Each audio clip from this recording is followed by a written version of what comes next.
پہلی چیز مجلسوں کو، عزاداری کو اتنا طولانی نہ کیجیے کہ انسان کے تحمل کے لائق نہ رہ جائے. آپ یا مجھ میں 2 آدمیوں میں اتنا دم ہے، 4 میں اتنا دم ہے، دونوں ہاتھوں سے 2 گھنٹے میں ماتم کر سکتا ہوں مثال کے طور پر میرا جوان، لیکن سب میں اتنا دم نہیں ہے. اسے شرمندہ نہ کیجیے اپنے کسی عمل سے کسی اور. آپ کہیں شرمندہ کیوں کروں گا؟ سنیے، مزاج معصوم سمجھیے.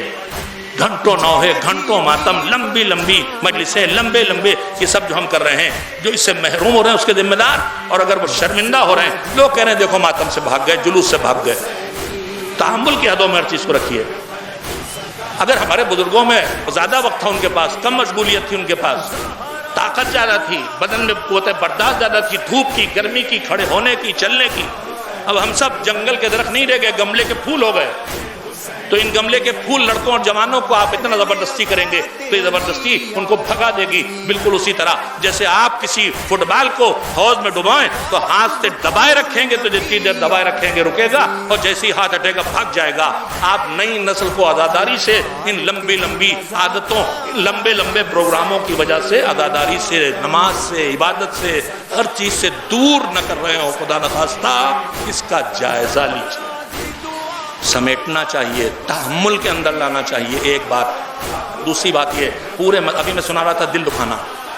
امام کے ساتھ ایک صاحب حج میں سب جا رہے تھے، قافلہ ساتھ تھا. ایک صاحب حیثیت تھا، بہت بھیڑے لے کے آیا تھا، اونٹ بھیڑے روز کاٹ کاٹ کھلا رہا تھا. کتنا اچھا کام تھا.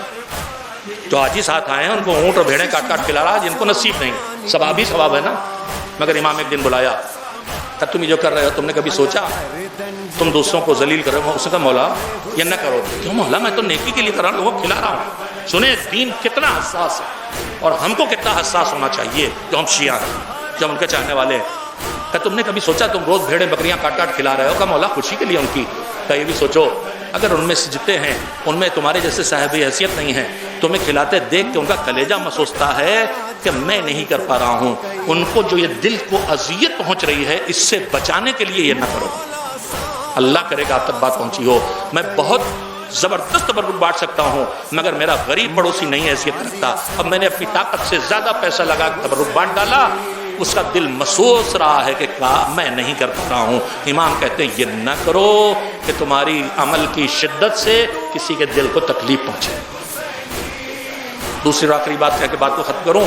پورے مذہب کا جائزہ لیجیے تو بتاتا ہے نماز راستے میں نہیں پڑھ سکتے، نماز راستہ روک کے نہیں پڑھ سکتے، نماز کسی دوسرے کے زمین پہ بغیر اجازت نہیں پڑھ سکتے. ہے کہ نہیں ہے؟ یہ روح ہے، مذہب ہے. تو پھر خیال کریں ہم کہ ہم جب جلوس نکالیں تو مجلسیں کریں تو راستے بند نہ کریں. آپ کی عزت، ہم ابھی سمجھ رہے ہیں تار کٹوانے میں ہماری عزت ہے، درخت کٹوانے میں ہماری عزت ہے. تار کٹے گا علم نہیں جھکے گا. یہ کوئی بیعت باطل کا مطالبہ نہیں ہے کہ علم نہیں جھکے گا. تار کٹے گا، محلے بجلی غائب ہوگی، بیمار ہیں بستر پہ ان کو اذیت ہوگی، ان کو کہیں بجلی پنکھا نہیں چلے گا، سب آپ سے بدگمان ہوں گے. لہذا خدا کے لیے اکڑ نہیں جھک کے چلنا سیکھیے. کسی کو اذیت نہیں پہنچائیں گے.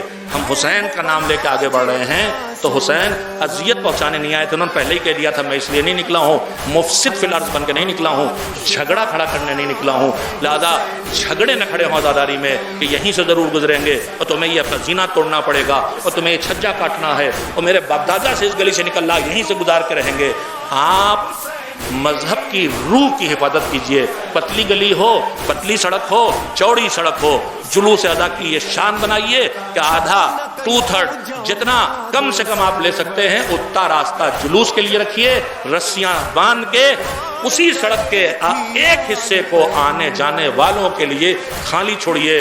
میں آپ سے وعدہ کرتا ہوں اکڑ کے چلنے کے بجائے اس طرح آپ نے اخلاق کا سہارا لے کے راہ اپنائی تو یہ جو آپ کو کوستے ہوئے جا رہے تھے یہ آپ کو دعائیں دیتے جائیں گے اور دھیرے دھیرے آپ کی طرف کھینچیں گے. یہ کون لوگ ہیں جو اتنا رو بھی رہے ہیں پھر بھی ہمارا خیال کر رہے ہیں؟ کربلا کا پیغام دینا ہے تو طاقت کے مظاہرے سے نہیں ہوگا. کربلا کا پیغام دینا ہے تو اخلاق کے مظاہرے سے ہوگا. کربلا دین پہنچانے آئی تھی. کربلا غرور کا اظہار کرنے نہیں آئی تھی. امام نکلے تھے, کہتے ہوئے نکلے تھے, لم اخرج اشرم ولا بطرا ولا ظالم ولا مفسدہ, نہ کسی کا حق چھیننے, نہ کسی کا حق کچلنے, نہ کسی کو ستانے, نہ کوئی جھگڑا کھڑا کرنے, نہ کوئی فتنہ کھڑا کرنے. تو پھر ہمارے ایام اعظم میں جھگڑے نہ ہوں, ہمارے ایام اعظم میں پولیس کو نہ آنا پڑے, ہمارا پولیس تھانہ مطمئن ہو. یہ حسین والے ہیں, یہ ایسے رہیں گے کہ ہمیں ایک سپاہی بھیجنے کی ضرورت نہیں ہے. وہاں خود کو پھر سے پہنچا دیجئے جہاں ہمارے بزرگ تھے. سکون, ماحول, امن, انصاف, عدالت, یہی ہدف تھا کربلا کا. میں آپ کو